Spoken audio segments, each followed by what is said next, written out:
ભાઈ શ્રી પ્રવીણભાઈ મકવાણાને ભાજપના ગુંડા તત્વોએ બેરહેમીથી માર મારી અને એમને ગંભીર જીવલેણ હુમલો કર્યો છે.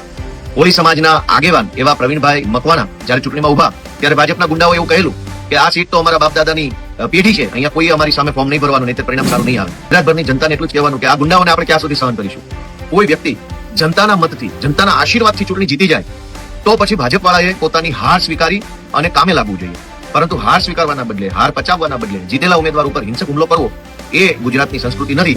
પહેલાના વિડીયોમાં ડ્રગ્સને લઈને મેં રાજીનામું માંગ્યું, પરંતુ આજે હર્ષ સંઘવી પાસેથી નહીં, મારે આ દેશના વડાપ્રધાન નરેન્દ્ર મોદી અને આ ગુજરાતના મુખ્યમંત્રી ભૂપેન્દ્ર પટેલ સાહેબને વિનંતી કરવી છે કે તાત્કાલિક ધોરણે હર્ષ સંઘવીને પદ ઉપરથી હટાવવામાં આવે, એનું રાજીનામું લેવામાં આવે. મિત્રો જરા વિચારો, 2 વર્ષમાં 18% કરતા પણ વધારે ગુનાહિત પ્રવૃત્તિઓ ગુજરાતની અંદર વધી છે અને આખા દેશની અંદર સૌપ્રથમ યુપીનો નંબર આવે છે અને બીજો નંબર તમે વિચારો કોનો આવતો હશે? બિહારનો કે બીજા કોઈ રાજ્યનો નહીં, પરંતુ આપણા ગાંધી અને સરદારના ગુજરાતનો આવે છે ગુનાહિત પ્રવૃત્તિઓ.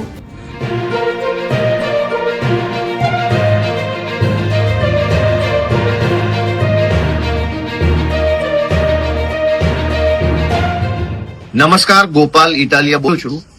બોટાદ જિલ્લાના ગઢડા તાલુકાના સખપર ગામના આમ આદમી પાર્ટીમાંથી ચૂંટણી જીતેલા ભાઈ શ્રી પ્રવીણભાઈ મકવાણાને ભાજપના ગુંડા તત્વોએ બેરહેમીથી માર મારી અને એમને ગંભીર જીવલેણ હુમલો કર્યો છે. કોળી સમાજના આગેવાન એવા પ્રવીણભાઈ મકવાણા જ્યારે ચૂંટણીમાં ઉભા ત્યારે ભાજપના ગુંડાઓ એવું કહેલું કે આ સીટ તો અમારા બાપદાદાની પેઢી છે, અહીંયા કોઈ અમારી સામે ફોર્મ નહીં ભરવાનું, નહીતર પરિણામ સારું નહીં આવે. એટલે વર્ષોથી ગુંડા તત્વોએ તાલુકા પંચાયતની સીટ ઉપર પોતાના પરિવારની પેઢી હોય એવી રીતે કબજો જમાવ્યો હતો. તેની સામે કોળી સમાજના આગેવાન પ્રવીણભાઈએ હિંમત કરી ફોર્મ ભર્યું, સમાજે અમને સાથ આપ્યો અને ચૂંટણી જીતી અને તાલુકા પંચાયતના સભ્ય બન્યા. તો આજે એમની ઉપર આ ભાજપના ગુંડાઓએ જીવલેણ હુમલો કર્યો છે. એમના હાથ પગને પણ ખૂબ ગંભીર ઈજા પહોંચી છે, શરીરમાં અન્ય જગ્યાએ ગંભીર ઈજા પહોંચી છે. ત્યારે ગુજરાતભરની જનતાને એટલું જ કહેવાનું કે આ ગુંડાઓને આપણે ક્યાં સુધી સહન કરીશું.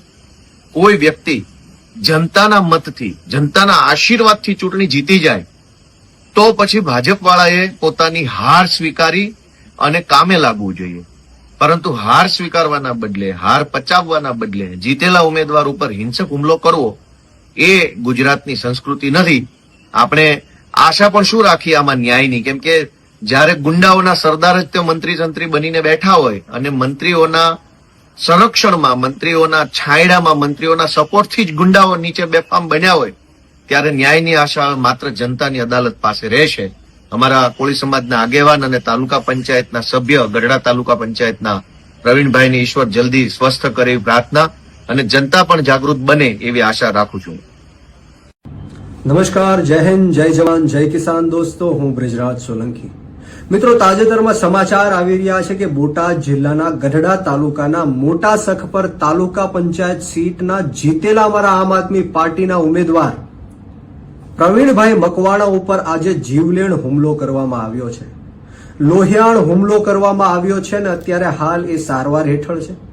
પરંતુ વાત મારે એ કરવાની છે કે આમ આદમી પાર્ટીના ઉમેદવારો ઉપર ચૂંટણી પહેલા પણ હુમલાઓ થયા, ડરાવવાના ધમકાવવાના પ્રયત્ન થયા અને ચૂંટણી લડ્યા બાદ જ્યારે આમ આદમી પાર્ટીના ઉમેદવારો જીત્યા ત્યારે પણ ગુંડાઓ, માફિયાઓ, ગેંગસ્ટરો આમ આદમી પાર્ટીના જે ઉમેદવારો છે એમની ઉપર હુમલાઓ કરે છે.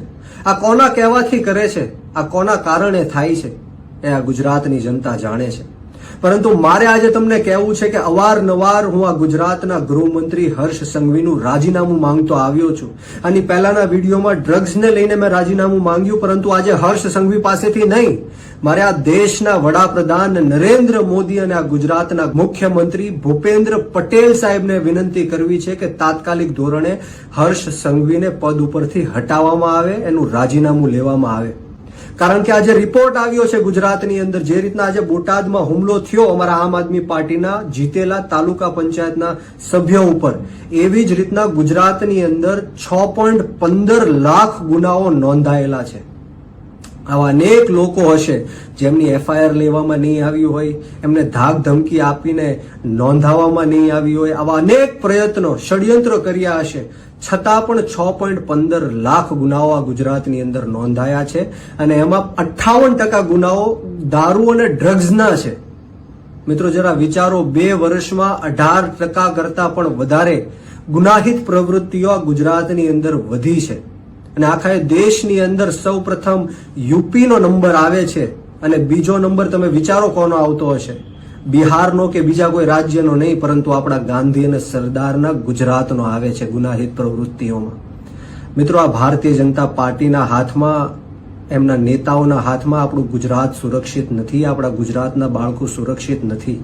અવારનવાર 15-15, 20-20 દિવસે ખૂન થાય છે, નાની નાની દીકરીઓના બળાત્કાર થાય છે, દારૂ વેચાય છે, ડ્રગ્સ વેચાય છે, ભ્રષ્ટાચાર થાય છે. આપણે આ કેવા ગુજરાતમાં જીવી રહ્યા છીએ? ત્યારે મારે આ દેશના વડાપ્રધાન નરેન્દ્ર મોદી અને આ ગુજરાતના મુખ્યમંત્રી ભૂપેન્દ્ર પટેલ સાહેબને વિનંતી કરું છું, હાથ જોડું છું કે તાત્કાલિક ધોરણે હર્ષ સંઘવીનું રાજીનામું લેવામાં આવે. કારણ કે આ ગુનાહિત પ્રવૃત્તિઓ ગુજરાતની અંદર દિવસે ને દિવસે વધી રહી છે અને આવનારા દિવસોમાં યુપીને પણ પાર કરીને આખા દેશમાં સૌથી પહેલો નંબર ગુજરાતનો આવવાનો છે. કારણ કે આ ભારતીય જનતા પાર્ટીના નેતાઓના ઈશારે એમના નીચે આવી ગુનાહિત પ્રવૃત્તિઓ દિવસે ને દિવસે વધતી જાય છે. મિત્રો, આપણે સૌએ આપણી આત્મા જગાડવાની જરૂર છે.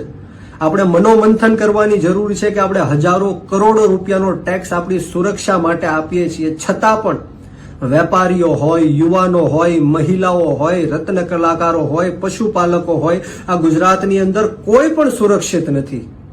તમને ખબર છે કે પોલીસ કોના ઈશારે કામ કરે છે અને તમને ખબર હશે કે પોલીસ હપ્તાઓ પણ લે છે. ત્યારે મારે તમને વિનંતી કરવાની કે હવે આપણી આત્મા જગાડવાનો સમય આવી ગયો છે, આપણી આંખ ખોલવાનો સમય આવી ગયો છે. ક્યાં સુધી આ લોકોનો અન્યાય અને અત્યાચાર આપણે સહન કરતા રહેશું?